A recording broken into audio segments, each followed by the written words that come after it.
কিছুদিন আগেই ভারতের তামিলনাড়ুতে জনপ্রিয় অভিনেতা থালাপতি বিজয়ের নির্বাচনী সমাবেশে পদদলিত হয়ে ৩৬ জন প্রাণ হারিয়েছিলেন।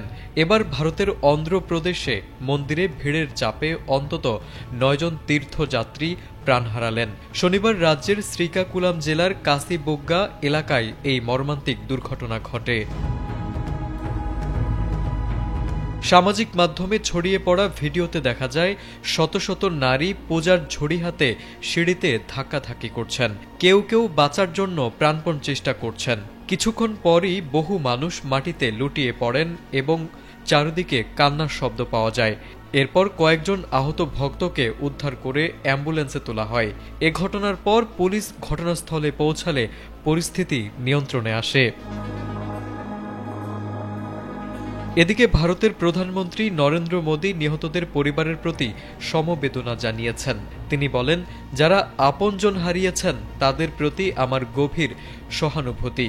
আহতরা সুস্থ হয়ে উঠুক এই প্রার্থনা করি। সরকারি এবং স্থানীয় কর্মকর্তারা এই দুর্ঘটনার কারণ অনুসন্ধান শুরু করেছেন বলেও জানান মোদী সরকার।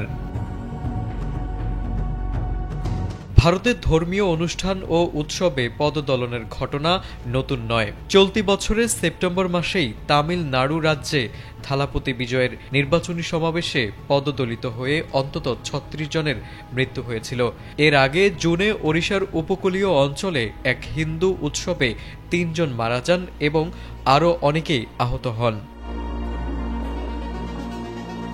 এছাড়া গত মে মাসে ভারতের পশ্চিম উপকূলে গোয়াতে আগুনের উপর হাঁটার এক জনপ্রিয় ধর্মীয় অনুষ্ঠানে অতিরিক্ত ভিড়ের কারণে ৬ জন প্রাণ হারিয়েছিলেন। বছরের শুরুতে জানুয়ারিতে উত্তরপ্রদেশের প্রয়াগরাজে কুম্ভ মেলা উপলক্ষে পদদলিত হয়ে অন্তত ৩০ জনের মৃত্যু হয়েছিল। এসব ঘটনা তুলে ধরে ভারতে জনসমাগম নিয়ন্ত্রণ ও নিরাপত্তা ব্যবস্থার গুরুত্ব আবারও মনে করিয়ে দিচ্ছেন বিশেষজ্ঞরা। তারেক আজিজ, এটিএন বাংলা।